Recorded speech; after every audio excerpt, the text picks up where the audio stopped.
My name is Lisa Flores, and I am faculty in the Department of Communication and the Ethnic Studies program here at the University of Utah. And we have accompaniment yet again. Regardless, it's my very great pleasure to introduce to you today's speaker, Dr. Beverly Daniel Tatum, president of Spelman College, the nation's oldest and perhaps foremost historically black college for women. Also author of the highly acclaimed and provocative book, Why Are All the Black Kids Sitting Together in the Cafeteria, and Other Conversations About Race. As you can no doubt imagine, Dr. Tatum has a distinguished career as an academic, an administrator, a clinical psychologist, and even a race activist. In 2002, she was appointed the 9th president of Spelman College. Prior to that, Dr. Tatum spent 13 years at Mount Holyoke College.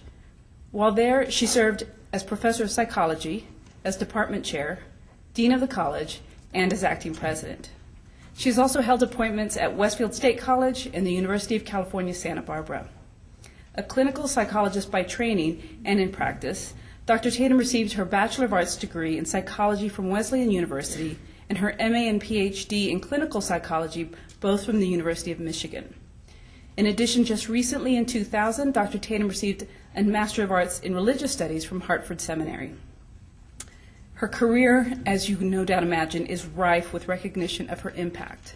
I won't spend all of the time introducing her, going over the details of that, but I want to give just a few notable moments in her recent history.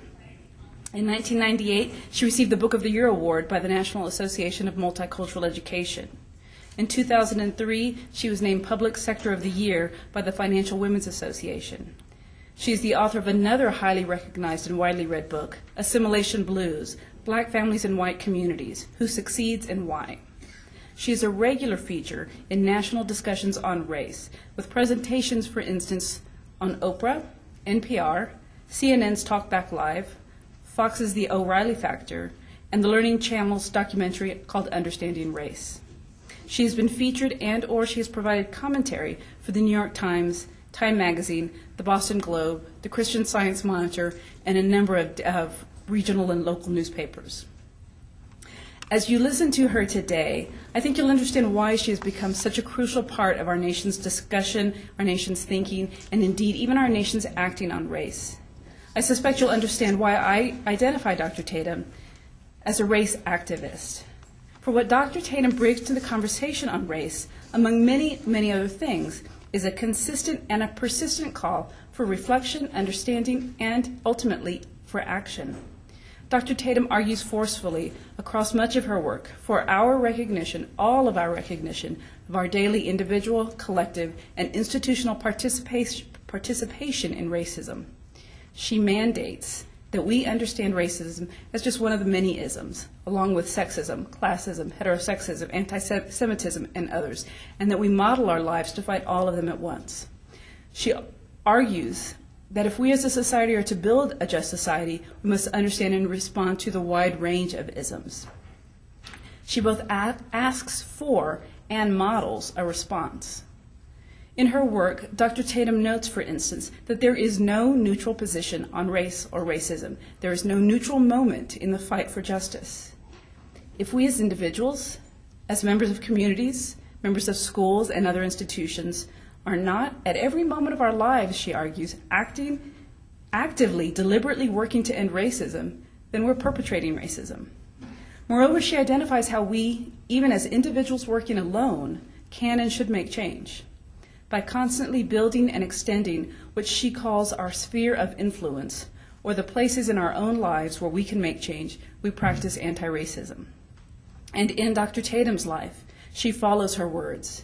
She describes, for instance, her motivation to move into administration, and ultimately her motivation for accepting the position as presidency of Spelman College as motivated by that very sentiment of action to produce change. Here, as president, she has and has utilized the opportunity to dramatically and significantly make change and to be a factor in creating the world she and many of us envision. She is, I believe, an inspiration and should be a driving force in the ways in which we as members of the University of Utah community act to end racism. Please join with me in welcoming Dr. Beverly Daniel Tatum.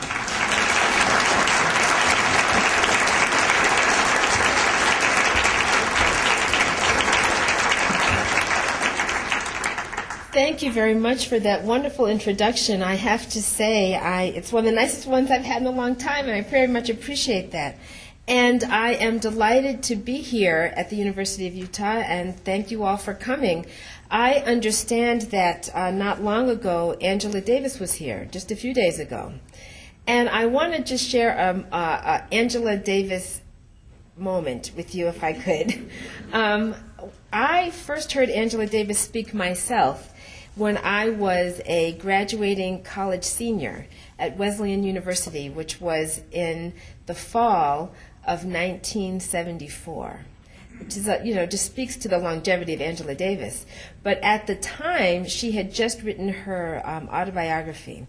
And I had hair like Angela Davis did then, which was, this big afro, and I was a great fan of Angela Davis, and I heard her speak. And afterwards, I went up and I had my personal hardcover copy of her autobiography, and I asked her to sign it. And she did, and I told her I was about to graduate because I actually, even though it was the fall, I graduated a semester early, so I was leaving the college at the end of that semester. And I said, what can I do about the things that you've been talking about? And she said, you should work against racism. And it's an interesting thing to me because, of course, that is what I have done most of my life. But to be here shortly after she's been here is particularly meaningful to me. So I am thankful for the invitation, and thank you all for coming. I want to talk a little bit about history. But before I do that, I want to begin by asking you to imagine a scene with me. The scene I want you to imagine is this. It's a common experience, I bet. Imagine that you are at home and the phone is ringing. Everyone is sitting around you and no one gets up to answer the phone. You say to yourself, why doesn't someone answer that phone? And you look around and everyone else is motionless, undisturbed. You think, well, maybe it's not really the phone, it's another room, maybe it's, the background TV sounds of a television program or something. But no, you keep hearing this ringing. And you start to wonder if it's maybe your imagination because nobody else seems to be paying any attention. But finally, you say, no, I definitely hear that phone, and if nobody else is going to get up to answer it, I guess I will. Raise your hand if you've had that experience. Okay. When I thought of this image, I laughed to myself and I said, I guess that's what they mean when they say, you've been called. Okay. Many of us have had an experience like that. Moments when we have been in situations and felt someone needs to respond to this. And not seeing anyone else stepping forward to do it, we've answered the call.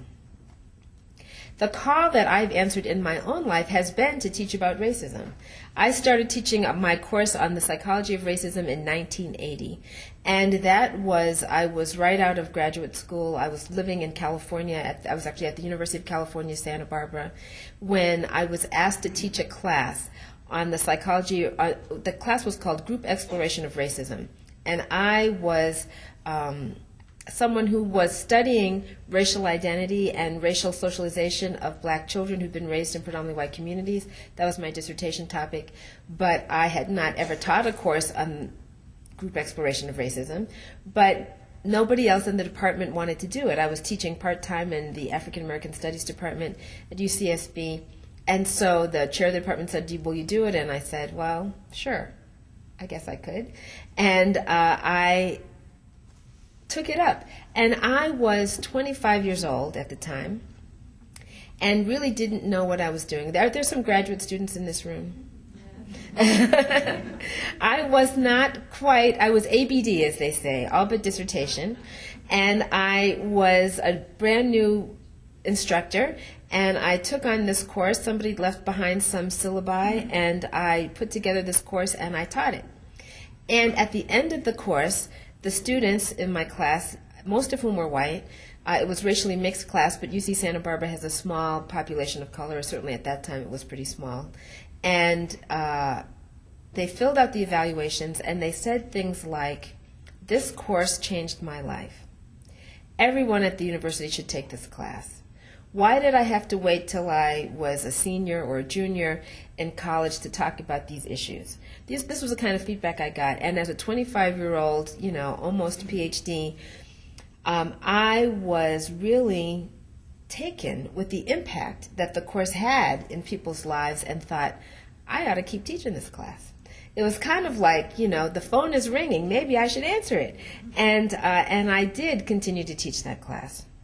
But what I want to tell you in terms of history is not just about my personal history and the things that I learned from teaching about racism, and I hope we can have some conversation. I think we will have time for a little bit of Q&A, and so I hope we can have some dialogue about racism and what that means and why it's hard and all of that.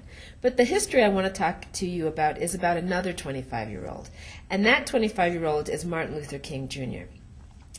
Martin Luther King Jr. was 25 years old when he was finishing his PhD in Boston, finishing a PhD in theology at Boston University, just married to Coretta Scott, now known as Coretta Scott King, who was a music student at New England Conservatory of Music. And the two of them, just married, were about to go to Montgomery, Alabama, because he had received a call, as they say, to be pastor of Dexter Avenue Baptist Church in Montgomery. That was the year 1954. Now, I was born in 1954, and I'm looking around this room, and I'm thinking that maybe I'm the only one who was alive in here in 1954. But raise your hand if you were alive in 1954. A few of you were there with me, okay? Well, let me just say, I like to describe myself sometimes as an integration baby. Being born in 1954, I was actually born in September of 1954, just 4 months after the famous Brown versus Board of Education Supreme Court decision. And because of that, I find it particularly interesting that I have written and talked about and taught about race most of my life. And I think it's not an accident that I was born in that's not a coincidence that race relations would be of interest to me given the time in which I was born. However, I was born in Tallahassee, Florida.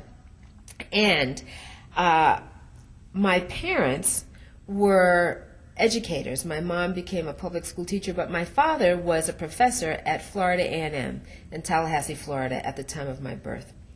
And both my parents attended Howard University, and then my dad went on to the University of Iowa, which must have been quite an experience in the early 50s, and got his master's degree, his MFA in art, but then wanted to pursue a doctorate in art education. And he could have done that at Florida State University. They had a program in art education at Florida State, which is also in Tallahassee. But in 1954, even though it was after the Brown versus Board of Education decision, the state of Florida, with all deliberate speed, had not yet desegregated the universities. And so what the state did to comply with the law was to pay the transportation of black graduate students to travel north to other schools. So my dad actually did his doctoral work at Pennsylvania State University, at Penn State, and the state of Florida paid his transportation, though as he made sure I understood, not his tuition. So in 1957, he completed his degree at Penn State, and in 1958, we moved to Massachusetts. Needless to say, he wasn't that interested in returning to Florida. So we moved to Massachusetts, where he became the first African-American professor at Bridgewater State College in Bridgewater, Massachusetts, which is the place where I grew up. So I feel a certain kinship with Dr. King, because in 1958, he had left Massachusetts, but in 1954, he was thinking about whether or not he wanted to return to the South. And Massachusetts is not perfect, and there's plenty of racism in Massachusetts. If you've ever seen, Eyes on the Prize, you know about the history of school desegregation in Boston. But it has a different form than it had during the Jim Crow South. And so as somebody who grew up in Massachusetts, it was a life relatively free of the social restrictions that characterized the South of my birth. And that is a life that Martin and Coretta experienced as graduate students in Boston. They could ride public transportation, attend concerts, cultural events, go to the movies, without having to worry about the for colored signs, the whites only, for colored only signs of Montgomery, Alabama. But nonetheless, in 1954, they decided to leave Boston and go to Montgomery to lead this church. They went because they were responding to a call. The phone was ringing, and they went, and they felt a sense of commitment and purpose. But responding to a call, whether it's teaching about racism or moving to Montgomery in 1954, answering that phone requires a certain level of courage. We can only imagine how much courage was required for Mr., in this case, Dr. and Mrs. King. Imagine this. Now you're 26 years old. Just a year after arriving in Montgomery, this young pastor was asked by his senior pastor colleagues in the city, much older men, to head, they asked him, the new kid in town, so to speak, to head the Montgomery Improvement Association and lead the boycott against the Montgomery public bus system. The boycott that, as we all know, was triggered by the arrest of Rosa Parks when she refused to give up her seat on the bus. Called into the forefront of a movement at the age of 26. Any 26-year-olds in the room? A couple? Okay. For 381 days, he led the boycott. Dr. King led the boycott, all the while preaching against violence and for justice. Was he afraid? He should have been, given the history of lynching and other acts of racial violence in that region. It was only a year after the murder of Emmett Till. Just a few months before that, there had been the lynching of a black pastor in a neighboring state simply for trying to register to vote. But his courage, Dr. King's courage, was fueled by his faith, not surprisingly, given what we know about him. He told his wife, after prayerful consideration, "I am convinced that the psychological moment has come when a concentrated drive against injustice can bring great tangible gains." We know how this story ends. We know the success of the boycott, the soaring career of Dr. King as a national and international leader committed to nonviolent social protest, the historic March on Washington in 1963, the I Have a Dream speech, the Nobel Peace Prize in 1964, and then, of course, the tragic assassination in April of 1968. We know the story of Martin Luther King Jr. as a courageous leader answering a deeply felt call. But do we know the story of Martin Luther King as a follower? I like to tell the story of Martin Luther King as a follower, particularly at a university where there are so many students, because the people he followed were indeed students. In 1960, Martin Luther King Jr. left Montgomery and returned to his hometown of Atlanta, where he joined his father as co-pastor of Ebenezer Baptist Church. I live in Atlanta now, that's where Spelman College is, and when I think of my daily experience at the local malls or in the hotels downtown or at the cultural events or at diverse gatherings like this one, it seems hard to remember that it was not always the case, that black people or other people of color had such access in Atlanta to restaurants and libraries and restrooms and water fountains. The world of segregation, the 1954 world of segregation into which I was born, no longer exists in that way. And we certainly celebrate these changes. I am intrigued with your theme, Civil Rights Postponed. It seems certainly appropriate for lots of reasons, and we can talk about why that's an appropriate theme today in 2007. But certainly, we do have to acknowledge that there have been changes since 1954, and those changes are in part the legacy of Dr. King, but I think Dr. King would want us to also remember the names of people like Willie Mays, and I'm not talking about the baseball player, James Felder, Marlon Bennett, Don Clark, Marianne Smith, and Rosalind Pope. So who are they? They were members of his community, college students in Atlanta. The student government presidents of Atlanta University, Clark College, Interdenominational Theological Center, Morehouse College, Morris Brown College, and Spelman College, respectively. In 1960, these students placed a full-page ad in the Atlanta Constitution, the city's newspaper, and titled their ad, An Appeal for Human Rights. In this ad, which was quite a remarkable thing, I wish I had a copy of it with me, but it was a full-page ad, and it detailed in lots of different ways the ways in which human rights were being denied in the state of Georgia and in the city of Atlanta. They challenged the segregation in federally funded hospitals and in schools. They challenged the absence of black police and firefighters. They raised questions about inequities in school funding. They protested the fact that even in 1960, many of them were still being denied the right to vote. It was a very powerful and courageous statement, this full-page ad in the Atlanta newspaper. The ad marked the beginning of several years of highly visible student activism, sit-ins, kneel-ins, marches, and other forms of nonviolent protests. The students were really out front in terms of the civil rights movement as it was expressed in the city of Atlanta. Dr. King wrote these words about their actions. A generation of young people has come out of decades of shadows to face naked state power. It has lost its fears and experienced the majestic dignity of a direct struggle with their own history. The slave revolts, the incomplete revolution of the Civil War, the brotherhood of colonial colored men in Africa and Asia. They are an integral part of the history which is reshaping the world, replacing a dying order with a modern democracy. These young people were threatened with physical violence, jailed repeatedly, and yet they persisted. They felt the courage of their calling to be change agents. And in Atlanta, it was the students who led, as I've said, and Dr. King who often followed. Parker Palmer is a contemporary writer. I'm sure some of you have heard that name, one that I admire a great deal, and he wrote a book called Let Your Life Speak. In this book, he talks about leadership, and he says this: leadership is a concept we often resist. It seems immodest, even self-aggrandizing, to think of ourselves as leaders. But if it's true that we are made for community, then leadership is everyone's vocation, and it can be an evasion to insist that it is not. When we live in the close-knit ecosystem called community, everyone follows and everyone leads. Even I, he writes, have come to understand that for better or for worse, I lead by word and deed, simply because I am here doing what I do.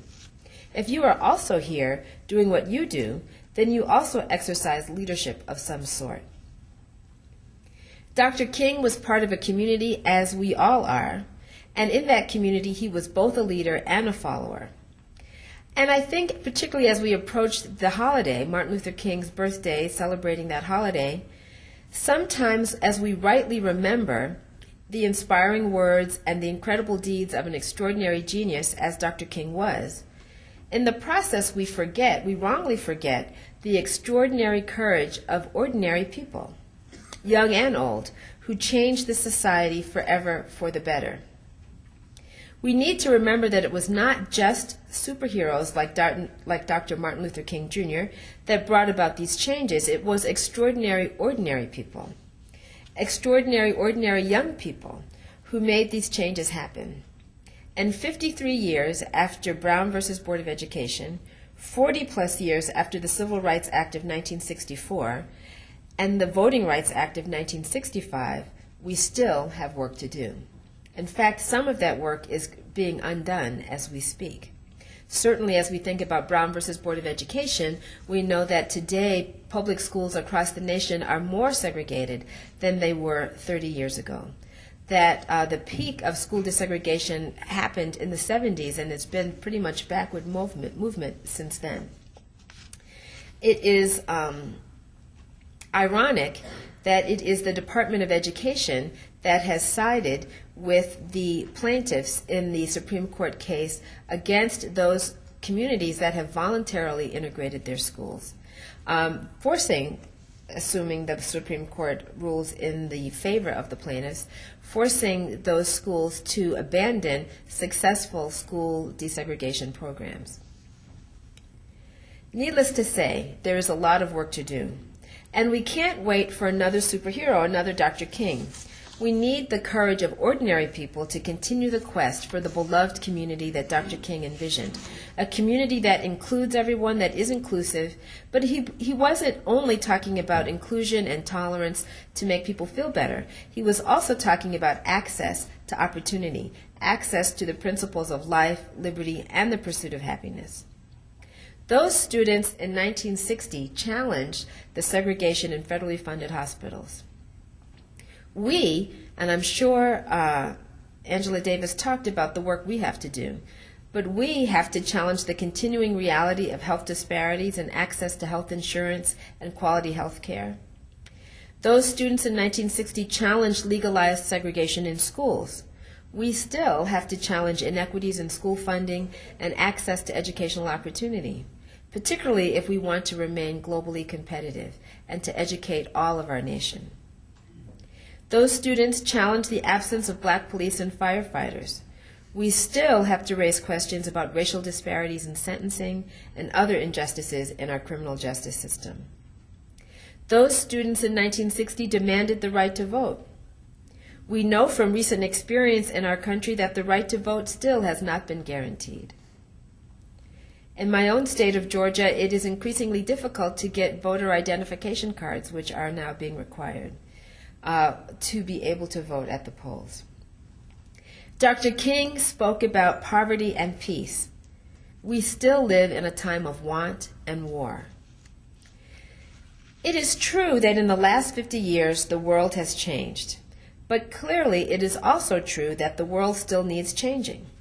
We live in a tremendous time of uncertainty globally, a time of international conflict, and a time for needed peace, a time of economic instability, and a time of needed innovation, a time of a growing divide between the haves and the have-nots, and a time of needed social reform, a time of disease and a time for needed cures, a time of shrinking environmental resources, and a time to preserve the earth. The world needs changing, and it will not change without all of our efforts. So my question to all of you is, what have you been called to do? What courage do you need? What community do we all have to help us be leaders and followers? If we cannot wait for the next superhero to inspire us to write the letter to the editor, to ask the uncomfortable question at the meeting, to engage our neighbors, friends, and coworkers in dialogue about race relations and other important issues, then the question is, who will motivate us? How will we motivate ourselves? Do we hear a phone ringing? And are we ready to answer it? Each of us has a sphere of influence. I do always talk about that sphere of influence. And we have to ask, how am I using it? Who do you influence and how? Everybody influences somebody, whether it is your parents, your friends, your coworkers, your teammates, your roommates, your congregation members, your board members, your the people you stand in line with at the grocery store. Everyone has an opportunity to influence other people. And the question is, how do we use that opportunity to educate, to inspire, to raise questions about what we see going on around us? I had an experience, I guess it was in 1997, shortly after my book, Why Are All the Black Kids, came out in the hardcover version. And I was invited to participate in a celebration of I think it was the 40th anniversary of the school desegregation of Central High School in Little Rock, Arkansas. And if you know anything about the challenges around the school desegregation of Central High School in Little Rock, Arkansas, you know that they had to bring in the National Guard to escort the students, the Little Rock Nine. It was a very emotional time. And I'm sure a dangerous time. And when I was there, back at Central High School in Little Rock, I had the experience of seeing the high school. If you've never been there, it looks like a fortress. You know, it's a large brick building, and to enter the school, you have to walk down into a pit and then up some stairs into the school, kind of like crossing a moat, almost, if you can imagine that. And so you walk down from these steps, and then you have to walk up, and you could imagine that the people who could stand on the sides of that, sort of looking down at you, kind of like, you know, being a gladiator going into the pit. And so people could lean over and yell at you, and that was what was going on, of course. And at this 40th anniversary, there were people who had been students there. at that time, who had been in high school. And there was, one of the speakers was the senior class president. That was his role back in 1957. He was the senior class president. And he was a now middle-aged man. And he talked about the fact that when he was the senior class president, he spoke against the desegregation. He was opposed to this, the desegregation. And, now as this middle-aged man, he was able to say, I was wrong. But this is what, I thought at the time, this is what I said at the time. And that in itself was an interesting dialogue. But across the street from Central High School is a gas station.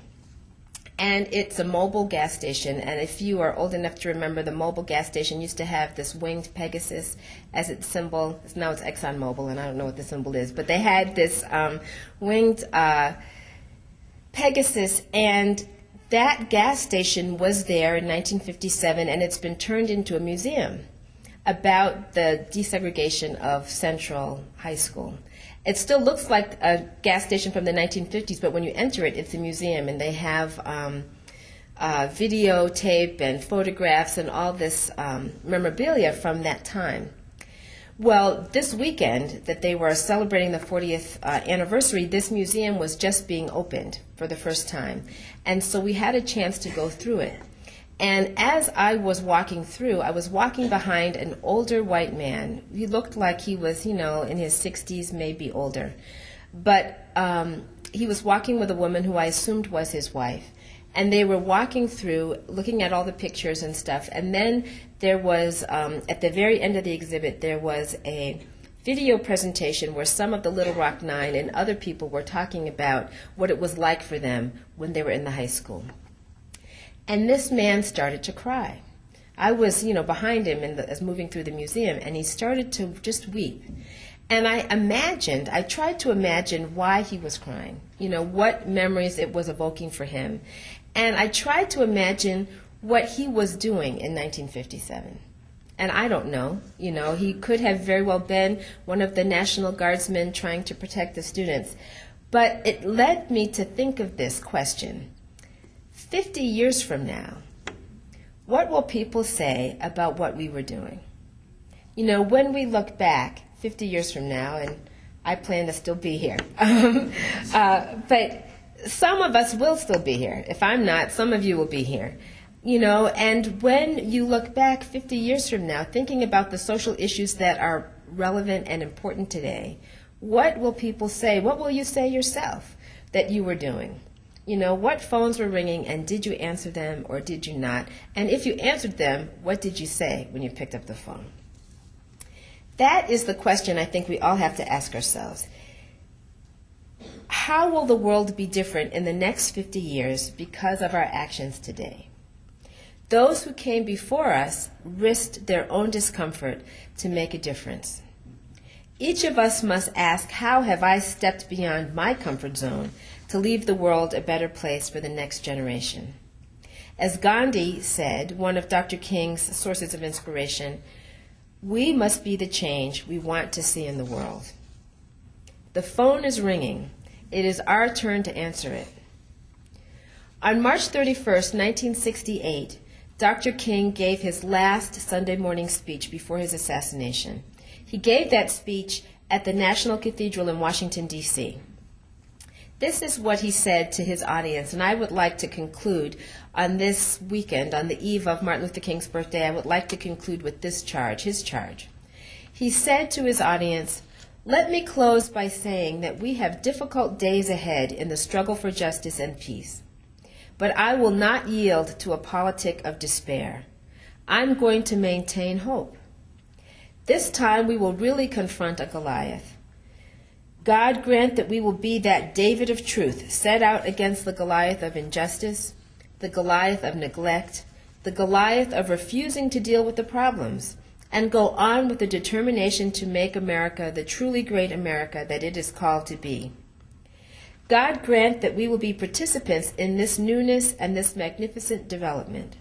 If we will but do it, we will bring about a new day of justice and brotherhood and peace. And that day the morning stars will sing together, and the sons and daughters of God will shout for joy. God bless you." Thank you very much for coming.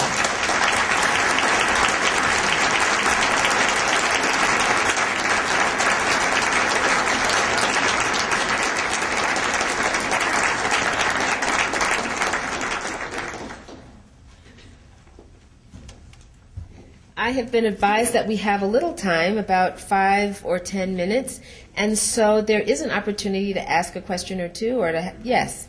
In light of the recent developments in Michigan, where you have some ties there, Utah's on the short list of 9 states identified for a similar strategy by Ward Connerly. I'm curious what you think some solutions would be to things that are going on right now. Well, I think it is very discouraging, but as I said in my speech, I will paraphrase Dr. King, we cannot give in to the politics of despair. But it is certainly, I will begin, let me talk about Michigan for a minute. I am a graduate of the University of Michigan, and I was very proud of the position that the University of Michigan took to defend its affirmative action policies, recognizing the importance of diversity in higher education. I do, however, see us at a very dangerous, I think, for our society, a very difficult and dangerous time. And, in fact, I say that because I really think that there are those who, in their own misguided way, are rolling the clock backwards. The Michigan case was very important, clearly in higher education, the Supreme Court case. Now, of course, I'm going to talk about the vote in a minute. But the Michigan Supreme Court case was a very important case because the assault on affirmative action in higher education was well underway, and many schools and universities, colleges and universities around the country were backing away from progressive policies for fear that they would be sued. And it was one of the things that, this is one of the reasons why I was certainly proud of the University of Michigan, that they did not back down. They spent, I'm sure, thousands and thousands and thousands of dollars defending their position, but they did so. It was a very courageous thing for them to do. And it was important. But the process that we saw in higher education, we are now seeing in public education. And so we don't have time, but I will say this. I'll just take a moment to plug the fact that I have a new book coming out. And my new book is entitled, Can We Talk About Race and Other Conversations in an Era of School Resegregation? And if you look at the judicial history of school desegregation as it relates to public education, we have seen one decision after another. I mean, it's an ironic thing that in 2004 there was a lot of fanfare about the fact that it was the 50th anniversary of Brown versus Board of Education.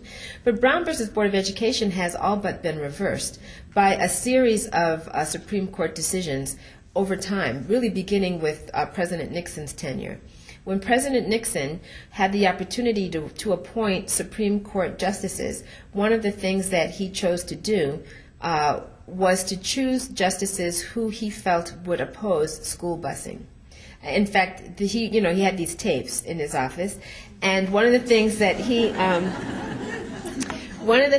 he was recorded on tape saying was that he didn't care, about whether they were conservative or not, as long as they were opposed to school busing, in terms of his selections of Supreme Court justices. And he ultimately had the opportunity to appoint 4.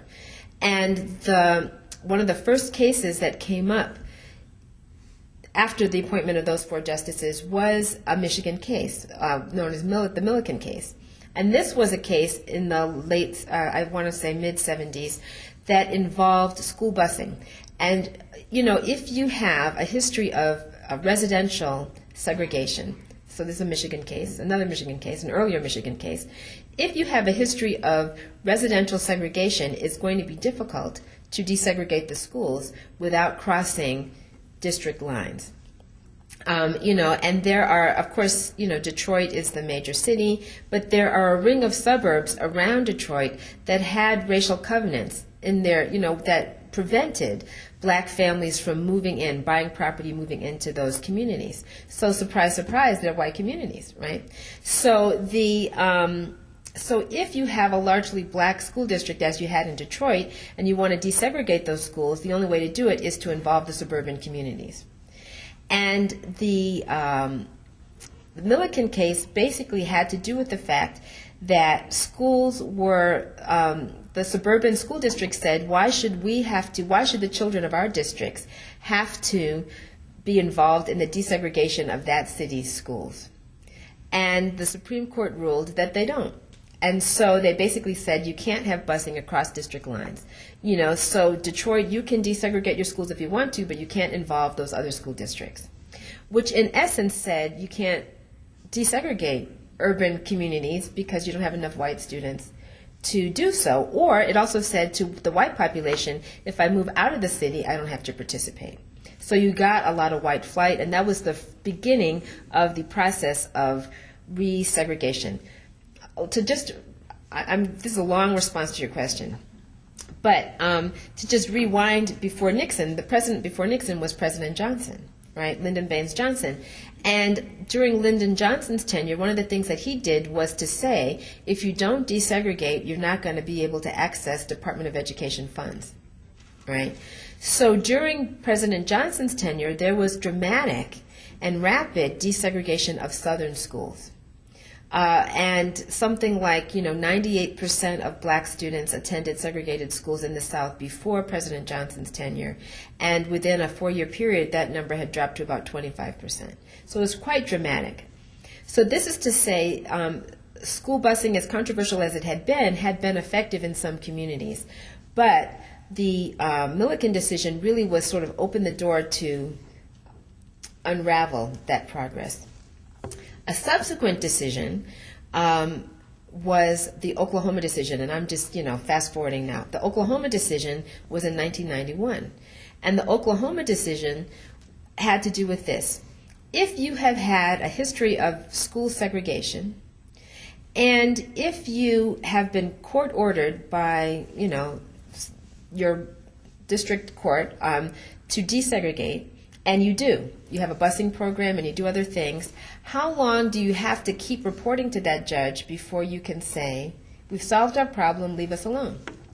And so the Oklahoma case had to do with that question. How long does the court have jurisdiction? If you can prove that you have solved your problem, you no longer discriminate, you're not segregating anymore, and now you have a plan in place to maintain that, do you have to continue to be under court supervision? Oklahoma, and I'm greatly condensing this, but Oklahoma basically, the Oklahoma Supreme Court decision said, after you've demonstrated that you've gone from a 2-district system, as in a colored and a white or black-white system, if you no longer have a black-white system, you've just got one school district and there's no evidence that you're segregating, then you don't have to be under court supervision anymore.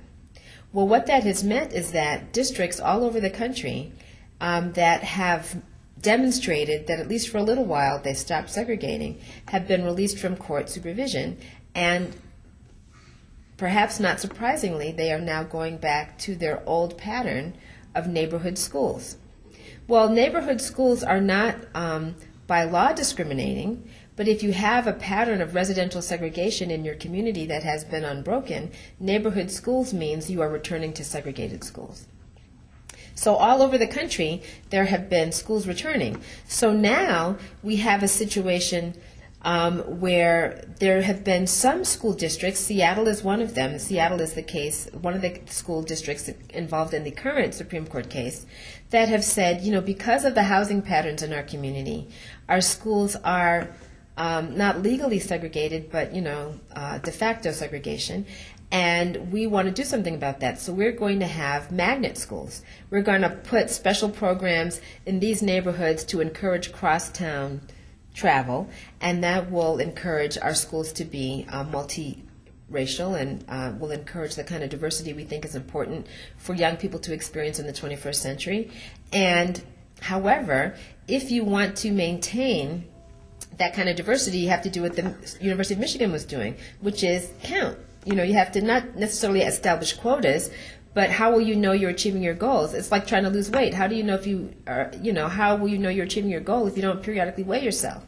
You know what I mean? You have to monitor your progress. And so in the process of monitoring, these schools were keeping track of how many And what has happened is that some white families have sued the schools because they've said, we live in the neighborhood, we want to go to this school.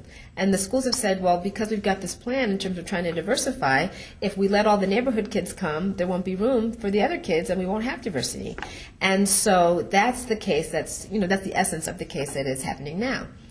And the prediction is, we will all see, but the prediction is that the Supreme Court will rule in favor of the neighborhood school parents who say, we ought to be able to go and you shouldn't be paying attention to race. The title, one of the reasons that my new book is called Can We Talk About Race? That title has many meanings, but one of the meanings is, can we talk about race? Like, are we even allowed to talk about it? Are we even allowed to count? Can we? Is it legal to do so? And that's really one of the questions that's before the Supreme Court now. But however that case turns out, it's the same if you watch the process for those cases in public education. We're going to see a similar parallel. The ways in which diversity is being sort of negated as an important value in higher education, it's being similarly devalued in public school education. And so what does this mean for us as a society? It means, because we still do have a lot of residential segregation across the country, most white students grow up in white neighborhoods. Most black students grow up in black neighborhoods or largely black neighborhoods. Most Latino students grow up in largely Latino neighborhoods. Asian Americans are the most likely to live in racially mixed communities, followed by Native Americans. And that may seem odd because, of course, we know that many Native peoples live on reservations, but those who do not are living in very mixed communities. And but if we have an increasingly diverse population, but if we have students, young people, K through 12, who are having increasingly limited opportunity to go to school with people different from themselves, then they get to college and are clueless. And that creates all kinds of social as well as academic issues, hostile classrooms. We can all think of, and I don't know what the history has been here at the University of Utah, but we can all think about highly publicized things that have happened on college campuses that have created difficult learning environments for students of color. And those things are more likely to happen more frequently because young people will not have firsthand experience. What they will know about people of color and each other across lines of difference will be largely secondhand. And if you watch much television, you know that there's still a lot of stereotypes circulating in our environment that become the framework with which people view the world. Now, to get to your question specifically about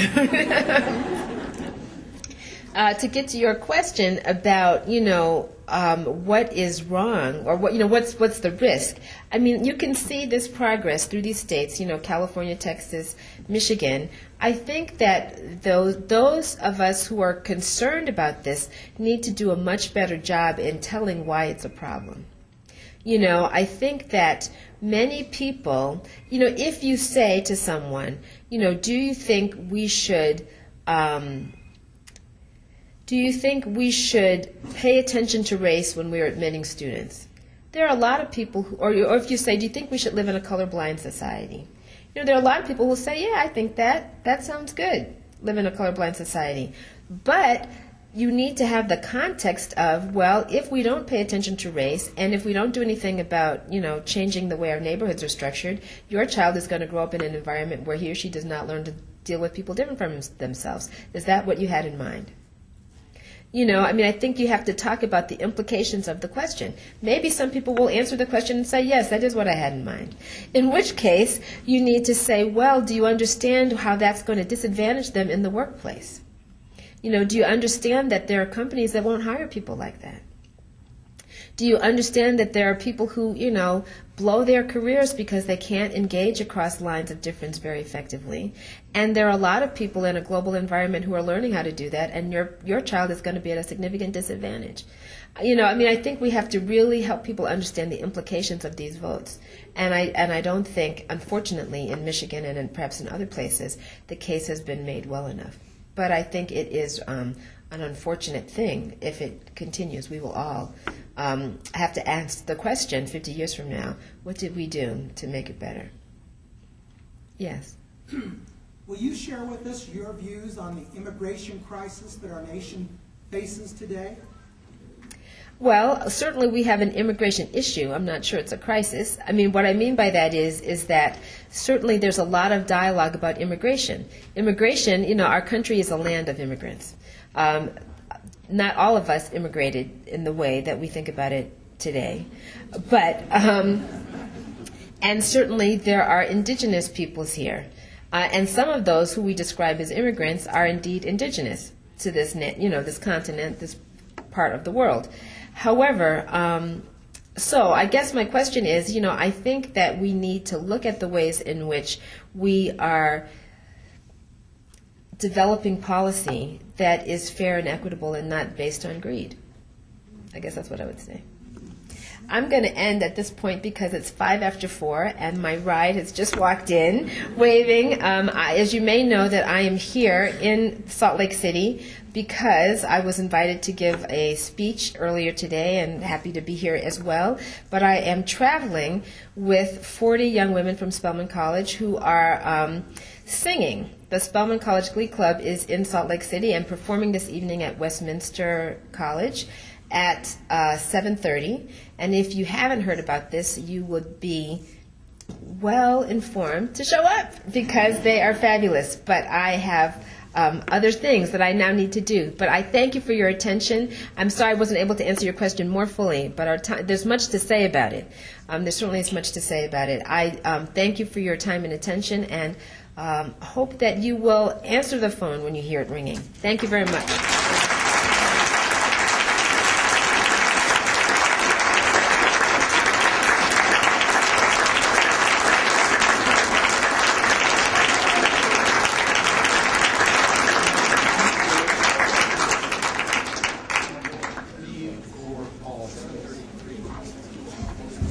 Excuse me, I've been asked, just to inform you, it's at Vive Gore Hall.